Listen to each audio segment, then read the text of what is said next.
వచ్చిన వందనాలు, అలాగే అవకాశం ఇచ్చిన సేవకులకు వందనాలు, వచ్చిన సేవకులందరికీ వందనాలు. నేను పాత నిబంధన గ్రంథంలోని నేర్చుకున్న కొన్ని విషయాలని మీకు చెప్పాలని ఆశపడుచున్నాను. అయితే పాత నిబంధన గ్రంథంలోనే ముఖ్య వ్యక్తుల వివరాలు, వాళ్ళ పేర్లు క్రమంగా చెప్పాలనుకుంటున్నానండి. అయితే పాత నిబంధన గ్రంథంలోని మనకి మొట్టమొదటి ముఖ్యమైన వ్యక్తి ఆదాము. ఈయన దేవుడిచే నిర్మింపబడిన వ్యక్తి. ఈయన పేరుకి అర్థము ఎర్రనివాడు, నిర్మింపబడినవాడు అని అర్థము. మానవ జాతి ఆరంభానికి మొట్టమొదటి మానవుడు ఈయన భార్య అవ్వ. ఇతని పకటెముక నుంచి ఈమె నిర్మింపబడింది. ఇతని కుమారులు కయ్యను, హేబేలు, షేతు. కయ్యను గురించి చూసుకున్నట్లయితే దేవుని నుంచి శపించబడి ఏదేనికి తూర్పున ఉన్న ఊదు దేశానికి వెళ్ళి అక్కడ కాపురం ఉండడం జరుగుతుంది. అక్కడ కయ్యనికి హానోకు అనే కుమారుడు పుడతాడు. హానోకు కుమారుడు ఈరాదు కుమారుడు మహూయాయేలు కుమారుడు మధుషాయేలు కుమారుడు లెమెకుకు ఇద్దరు భార్యలు ఉంటారు. ఒక ఆమె పేరు ఆదా, ఒక భార్య పేరు సిల్లా. ఆదా కుమారులు యాబాలు, యూబాలు. సిల్లా కుమారులు తుబాల్, కయ్యను, నయమా అనే కుమార్తె. వీళ్ళు కయ్యను నుంచి వచ్చిన వంశావళి. అయితే హేబేలు తన అన్నచే చంపబడతాడు. షేతు గురించి చూసుకున్నట్లయితే ఆదాముకి 130 సంవత్సరాల వయసులో షేతు జన్మించడం జరుగుతుంది. షేతు అనగా స్థాపించువాడు, నియమించువాడు అని అర్థము. ఈయన 912 సంవత్సరాలు జీవించారు. షేతు యొక్క కుమారుడు ఏనోషు అనగా మట్టి అయిన మానవుడు అని అర్థము. ఈయన 905 సంవత్సరాలు జీవించారు. ఏనోషు కుమారుడు కేయినాను అనగా పొందుకున్నవాడు అని అర్థము. ఈయన 912 సంవత్సరాలు జీవించారు. కేయినాను కుమారుడు మహల్లేలు అంటే దైవ స్తోత్రము అని అర్థము. ఈయన 895 సంవత్సరాలు జీవించారు. మహల్లేలు కుమారుడు ఎరేదు అనగా సంతతి గలవాడు అని అర్థము. ఈయన 965 సంవత్సరాలు జీవించారు. అలాగే ఎరేదు కుమారుడు హానోకు అంటే ప్రతిష్ఠించబడినవాడు అని అర్థము.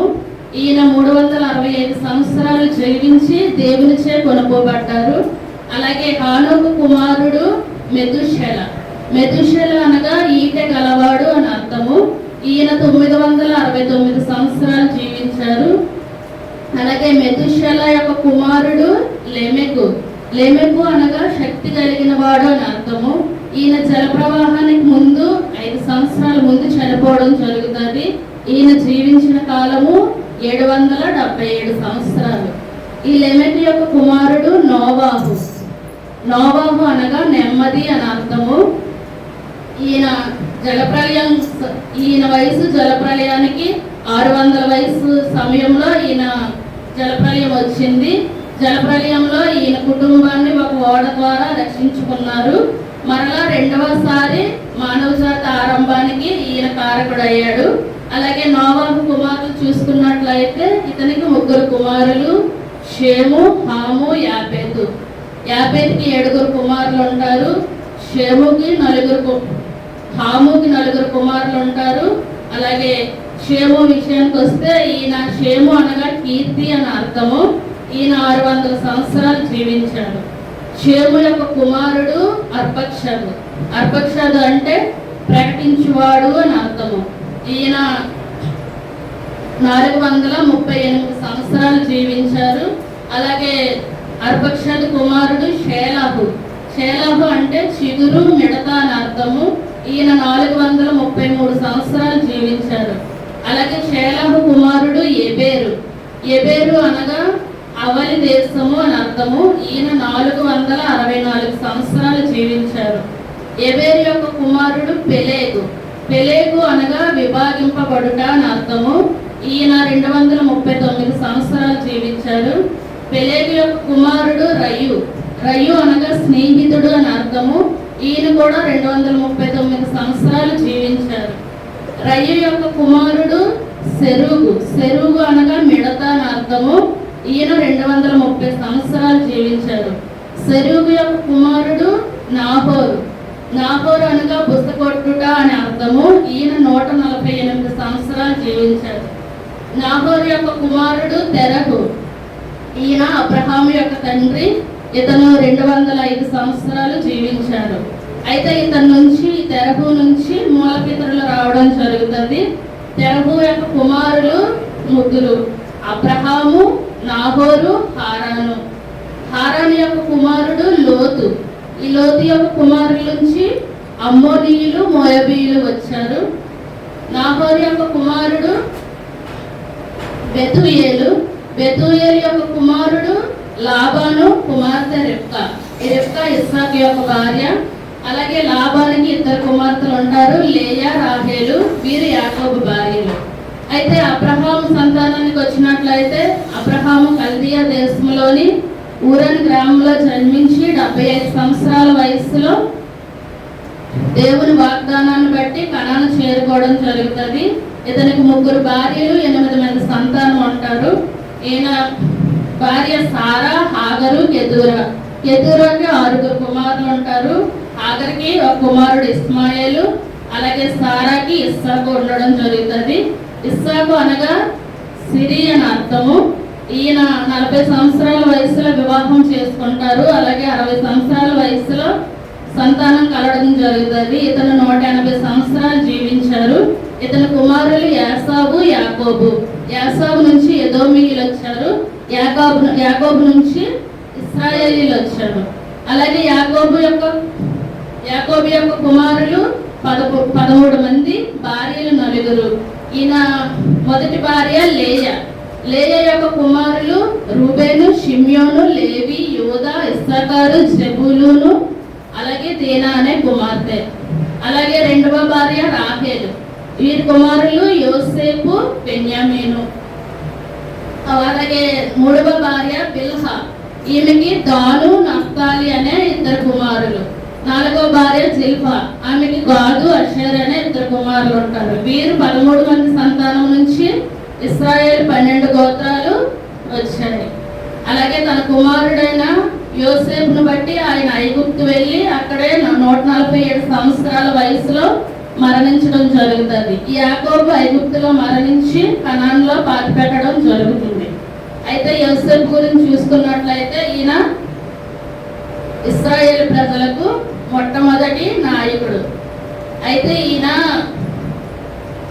చిన్న హారానులో జన్మించి కనానులో తన అన్నల చేత అమ్మవేయబడి అలాగే ఐగుప్తుకి వెళ్ళి 30 సంవత్సరాల వయసులో అక్కడ రాజు అయ్యి అక్కడే వివాహం చేసుకొని మనస్సే, ఎఫ్రాయిం అనే 2 కుమారులను కని అక్కడే 110 సంవత్సరాల వయసులో చనిపోవడం జరుగుతుంది. ఈయన యాకోబు సంతతి నుంచి 70 మంది మనుషులను, కుటుంబాన్ని ఆయన పోషించడం జరుగుతుంది. వారే ఇశ్రాయేలీలుగా ఐగుప్తులో ప్రబలించడం జరుగుతుంది. వారిని బట్టి వారు బానిసలుగా భరించడం వలన వారిని రక్షించడానికి మోషే రావడం జరుగుతుంది. మోషే అనగా నీటి నుంచి తీయబడిన వాడు అని అర్థము. ఈయన 40 సంవత్సరాలు రాజకుమారుడుగా పెరగడము, అలాగే 40 సంవత్సరాలు మిద్యానులో తన మామ దగ్గర మందను కాచుకుంటూ ఉంటారు. 40 సంవత్సరాలు ప్రజలకు నడిపించే నాయకుడిగా ఉంటారు. ఈయన 120 సంవత్సరాలు జీవించి ప్రజలను కనాను వరకు చేర్చి కనాను చూడకుండానే నెబోశెకరం నుంచి కనాను చేరకుండానే నెబోశెకరం ఎక్కి కనాను చూచి మరణించడం జరుగుతుంది. అలాగే మోషే తర్వాత ప్రజలను కనాను చేర్చడానికి యెహోషువ రావడం జరుగుతుంది. యెహోషువ అనగా నా రక్షణ అని అర్థము. అయితే ఈయన ఇశ్రాయేలు ప్రజలను కనాను చేర్చి 110 సంవత్సరాలు జీవించి మరణిస్తారు. యెహోషువ తర్వాత ప్రజలను నడిపించడానికి న్యాయాధిపతులు రావడం జరుగుతుంది. అయితే మొట్టమొదటి న్యాయాధిపతి ఒత్నీయేలు. ఈయన హారాను దేశానికి అరంనహర కుషాన్ ఇస్రాతీము అనే రాజు దగ్గర బానిసలుగా ఉన్న ప్రజలను 8 సంవత్సరాలు దాస్యత్వంలో ఉన్న ప్రజలను విడిపించి 40 సంవత్సరాలు న్యాయాధిపతిగా పాలించడం జరుగుతుంది. ఇతని తర్వాత యెహూదా న్యాయాధిపతిగా ఉండడం జరుగుతుంది. ఈయన మోయాబు రాజ్యానికి రాజైన వారి దగ్గర దాసులుగా ఉన్న ప్రజలను 18 సంవత్సరాలు దాసత్వంలో ఉన్న ప్రజలను విడిపించి 80 సంవత్సరాలు న్యాయాధిపతిగా పాలించడం జరుగుతుంది. అలాగే యెహూదా తర్వాత షంగరు న్యాయాధిపతిగా ఉంటారు. షంగరు తర్వాత దెబోరా కనాను రాజ్యానికి రాజైన యాబీన్ చేతి నుంచి 20 సంవత్సరాలు దాసత్వంలో ఉన్న ప్రజలను విడిపించి 40 సంవత్సరాలు న్యాయాధిపతినిగా పాలించడం జరుగుతుంది. దెబోరా తర్వాత గిద్యోను న్యాయాధిపతిగా ఉంటారు. ఈయన మిద్యానులో దాసులుగా ఉన్న ప్రజలను విడిపించి 7 సంవత్సరాలు దాసత్వంలో ఉన్న ప్రజలను విడిపించి 40 సంవత్సరాలు న్యాయాధిపతిగా ఉండడం జరుగుతుంది. అలాగే ఇతని తర్వాత అబీమెలెకు 3 సంవత్సరాలు న్యాయాధిపతిగా ఉంటారు. అబీమెలెకు తర్వాత తోలా 23 సంవత్సరాలు న్యాయాధిపతిగా పాలిస్తారు. తోలా తర్వాత యాయీరు 22 సంవత్సరాలు పాలించారు. యాయీరు తర్వాత యెఫ్తా 6 సంవత్సరాలు దాసులుగా ఉన్న ప్రజలను విడిపించి 18 సంవత్సరాలు దాసులుగా ఉన్న ప్రజలను విడిపించి 6 సంవత్సరాలు న్యాయాధిపతిగా పాలిస్తారు. యెఫ్తా తర్వాత ఇబ్సాన్ 7 సంవత్సరాలు పాలిస్తారు. ఇబ్సాన్ తర్వాత ఎలోను, ఈయన 10 సంవత్సరాలు పాలిస్తారు. ఎలోన్ తర్వాత అబ్దోను 7 సంవత్సరాలు పాలిస్తారు. అబ్దోన్ తర్వాత సంసోను 40 సంవత్సరాలు దాసులుగా ఉన్న ప్రజలను విడిపించి 20 సంవత్సరాలు న్యాయాధిపతిగా పాలించడం జరుగుతుంది. సంసోన్ తర్వాత ఏలీ 40 సంవత్సరాలు పాలిస్తారు. ఏలీ తర్వాత సమూయేలు పాలిస్తారు. సమూయేలు తర్వాత ఆఖరి న్యాయాధిపతి ఈయన తర్వాత రాజుల కాలం మొదలవడం జరుగుతుంది. సమూయేలు ప్రవక్తగా ఉండడం జరుగుతుంది. అయితే మొట్టమొదటి రాజు సౌలు, ఈయన 40 సంవత్సరాలు పాలిస్తారు. ఈయన కాలంలో ప్రవక్త సమూయేలు. సౌలు తర్వాత రాజు దావీదు 40 సంవత్సరాలు పాలిస్తారు. ఇతని కాలంలో ప్రవక్తలు సమూయేలు, నాతాను, గాదు.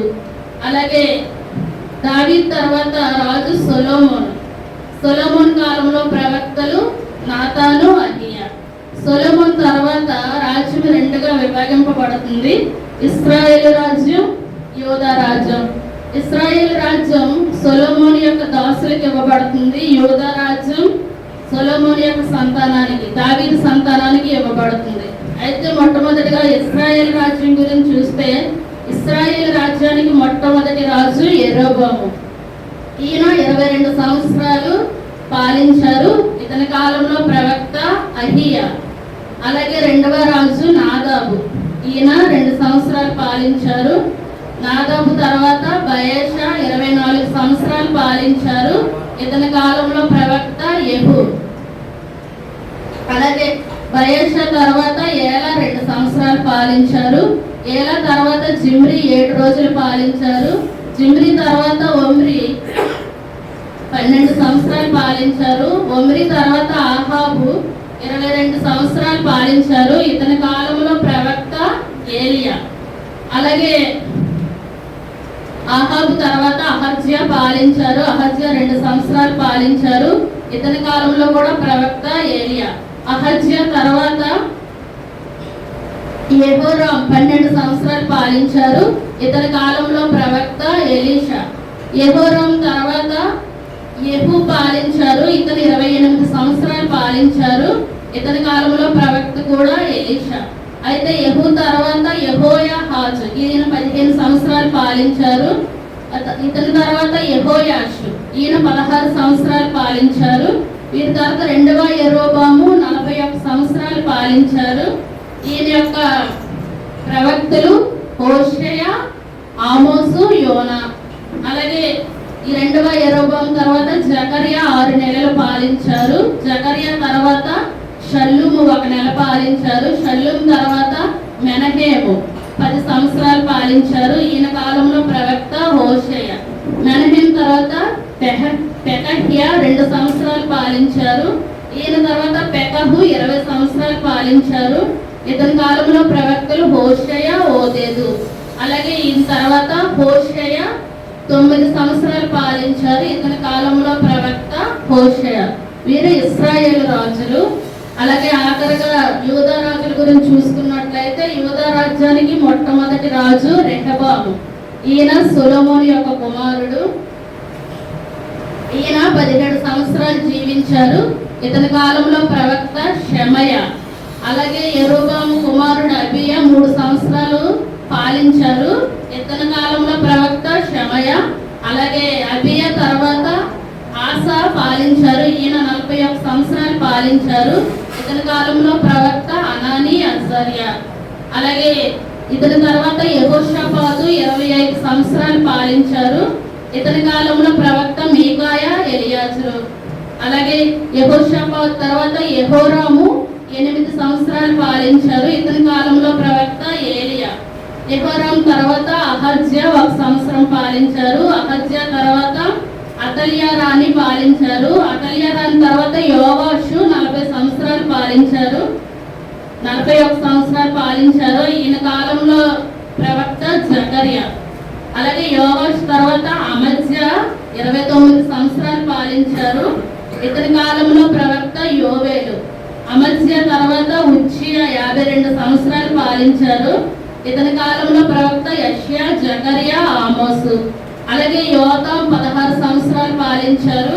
ఇతని కాలంలో ప్రవక్త మీకా, యెషయా. యోతాము తర్వాత ఆహాజు 16 సంవత్సరాలు పాలించారు. వీరి కాలంలో మీకా, యెషయా ప్రవక్తలు. అలాగే ఆహాజ్ తర్వాత హిజ్కియా 29 సంవత్సరాలు పాలించారు. ఈయన కాలంలో ప్రవక్తలు మీకా, యెషయా.